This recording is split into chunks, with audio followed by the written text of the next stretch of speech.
Okay, cool. Okay, hi, I'm Grace, and I'm a student of EDHS 4300 Psycholinguistics, and today I'll be doing my interview on bilingualism and multilingualism for our individual project. And with me, I have Ellen, who will be the interviewee of this interview. So before we start, I would just like to ask, are you agreeable to have yourself recorded for this interview, which may potentially be shown to the class of EDHS 4300 Psycholinguistics in a presentation? Yes. Thank you. So welcome, Ellen. Can you please give us an introduction of yourself, like where you came from and also the languages that you speak? Hi, I'm Ellen. I'm half Irish, half Dutch, and I live and grew up in Belgium, in Brussels. My mother's Irish and my father is Dutch. And so I speak English and Dutch, and then having grown up in Belgium, I also speak French fluently. Okay, so right now you have like 3 languages that you know. So can you tell us a little bit about when you acquired these languages, like English, Dutch, and French? Basically, I kind of all acquired them from birth. Okay. But growing up, I was in a French creche and kindergarten, and then French primary school. Okay. So for the majority of my childhood, I would say French was my primary language, my first language, with English being my second, then very closely with Dutch. Yeah. However, then I moved to an English school for my secondary school, and so English became my first language, French became my second language, and Dutch became my third language. I see. So when you're at home, you said that you're mixed Dutch and Irish, right? Yeah. So who do you speak like Dutch or English or French with? At home we don't speak any French. Okay. I only speak French when I'm in shops or in the street. Okay. However, I speak English with my mum and then Dutch with my dad. When I was growing up, my dad refused to speak any English to me and would pretend not to understand me. Okay. So in kind of forcing me to speak Dutch, and that's how because in general my parents speak to each other in English. Okay. And if we're having conversation, all 4 of us, it would be in English. But then when I speak one-on-one with my dad, it generally is Dutch. But lately, because I now study in Ireland and I've spent the last 6 years in Ireland, I revert to English much more than I used to. So you're kind of leaning more into English nowadays, especially nowadays, yeah. with where you're studying and like who you're studying with. And Yeah, exactly.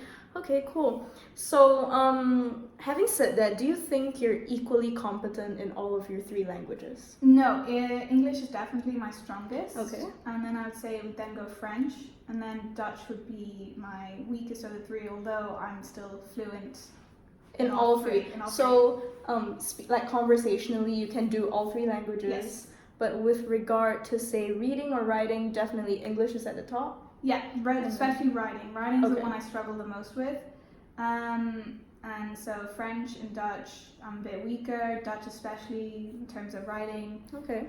Because I never properly had classes in Dutch, so I never learned the proper basics of grammar as I had in English and French. Right, that's because like for Dutch, you're just using it at home with your parents, exactly, and then yeah. there's no real need to really like write it out or like. Yeah. Okay, that makes sense because I know that for many people who are multilingual, like you would have like one particular language that you use either for school or for work. Yeah. And then you would be super good in writing and reading in that, but for the other languages, because you're only using it to speak, then you wouldn't need stronger, to. Yeah, exactly. Speaking, yeah. So for university, like where are you studying right now? In Ireland, in Dublin. In Ireland. So is it fully in English or do you have any other languages that fully you use? in English. Absolutely. Okay, so that explains why English is like your strong Yes. suit right now.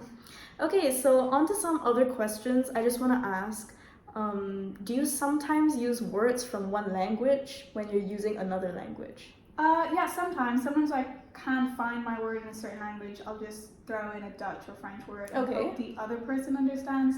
All right. Which they generally don't. But when I speak with my sister or with my dad, with my sister, I'll throw in some French words and she'll just get it off the bat. Okay. And then with my dad, I'll kind of speak sometimes a mix of Dutch and English together. Right. And it sometimes happens, both of my sister and myself will use a sentence that's 3 different languages. Like all 3 in one? All 3 in one. That's interesting because for me I speak English, Chinese, and Vietnamese back Mhm. home, and I do find myself, and because Chinese and Vietnamese are so like they're tonal languages. Yeah. Sometimes I find myself saying like a Vietnamese word in like a Chinese tone or something. It mixes because Yeah, like in yeah, our yeah. brain it's like all these languages are Exactly. mixed together. Yeah, and I think in all three languages. Oh, okay. So when I speak Dutch, I don't think in English and translate it to Dutch. It's Dutch to Dutch. Dutch to Dutch. Okay. So I'll be thinking of a word and I'll be like, I can't find it in English, and then the Dutch word will be in, and I'll just throw that in there instead. Right. So, but when you're in Dublin and Ireland, I Mhm. assume that most of your friends and classmates they don't speak Dutch or French. No. So, would you do it with them, like putting in Sometimes I words? throw in a word because a lot of them have studied a bit of basics French, but Right. most time they don't get it. I'm just like, what's that word? You know, in French it's. And then you you say know, the French word, and they're like, sorry. okay. Interesting. So another fun question that I want to ask is, do you actually dream in all three of these languages, or specifically one? I think mostly in English. Okay. Although I have dreamt in Dutch, Okay. but never in French, which is odd. So for your Dutch dreams, are they related to a certain topic or? To my family. The only Okay. reason I dream in Dutch is when I dream about my family. Well, then that makes sense because you use Dutch at home. Yeah. And then you relate like the familial things or like comfort and all that kind of thing with Dutch. That's interesting because like I never dream in Chinese or Vietnamese. I only dream in English. Really? Yeah, but that's mainly because back home where I'm from, like Chinese is taught in school and I only speak to it with my father and with my high school friends. Like once I went into university, most of the people spoke to me in English already. So English and like the media that I'm watching It's and all the in books, English. it's all in English. So, but do you read like books and all that in Dutch or French? Yes. I Okay. mean, the main language I read is English, Mm. but I have read French books and I do read Dutch books. I mean, I'm slower in Dutch. Yes. Better in French at reading, and then English, I'm fine. You agree? Okay, that's interesting that people can dream in different languages. It's just something to think about. And as my closing language, I just want to ask. Sometimes when we think to ourselves or we speak to ourselves, we would use a particular language. But since we are both multilingual, I just wanted to ask you: do you speak to yourself in a different language other than English? Okay, so when I just speak to myself in general, it's in English. Yeah. However, sometimes when I swear, Okay. it'll be in French. Like under the breath kind of swear, like you're just. Yeah. For example, I remember in hockey, normally I just swear in French. Okay. And my hockey team must be like, what are you even saying? Because they're all like Irish or like English. Irish, Okay. Yeah, but that's because I used to play hockey when I was younger, but then I would swear in English. It's weird. And then when I count numbers, Yes. I count in French, and I do my multiplication tables in French. Like in your head, the numbers are coming to you in French, not English. Yeah, because I learned to count in French. Oh yeah, because that was your preschool days, and preschool days. that makes so much sense. But okay, let's talk about like if say you're in an emotional situation, like maybe you had a fight with your friend and you're reflecting about it. Would there ever come a time whereby the languages mix, or would it all be in English? When I think it'd mostly be in English. Yeah. Okay, because it's like a practical issue, and then yeah. I mean, I think sometimes when I get like really like angry, which is rare, I think sometimes some Dutch comes out. Yes. But that's it. Then would you say that you use English in those circumstances simply because you're stronger in the language and you know more of the vocabulary to kind of express yourself, or it's just like matter? I think it's become my dominant language at this point. It's like when I speak French, I'll think in French, but I don't normally think in French. Like my whole thought process is mostly English. Okay, nowadays. That's interesting. And like, if you were to like when you have your own family and stuff like that, so would you pass down all three languages to your children, or would you choose a couple of dominant ones to like teach them? I'd probably teach them English and Dutch. Okay. Because that is like their roots. That would be their roots. They're part of their nationality. The French is just situational. I just learned because I grew up in Belgium. I mean, if they grew up in a country like France or Belgium where they speak French, like they'll learn it themselves.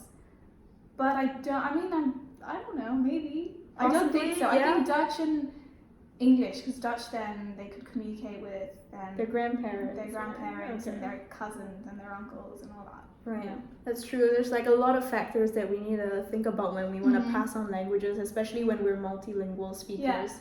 And yeah. So I know a lot of French now. I have a friend who's half Icelandic, Oh, okay. but she doesn't speak a word of Icelandic. Does she understand it? No, she doesn't understand Nothing it. She at doesn't all? speak it. Nothing. No Okay. basis. Even though her father is Icelandic, and her Oh. whole side of the family is Icelandic as well. And So, do they use English to communicate, or? they can't really communicate. The dad has to be there to interpret it all. Oh no, that's yeah, so sad. and I think that's quite sad. I'm quite happy with my dad, even though at the time I think I was like, why do I have to speak Like an Dutch? extra language. Yeah, but then I can now speak. I speak to my grandparents in Dutch. I have no issues. You know, I don't have to have my dad Right. present. Definitely. I can just FaceTime them, no problem. And it makes like the bond a little stronger. Exactly. Like, and I'm then- very close to my Yes. Dutch grandparents. That makes sense. That's nice. Yeah. Okay, so we've come to an end for the interview. Thank you so much, Ellen, No and problem. thank you so much, everyone, for watching this. Yeah.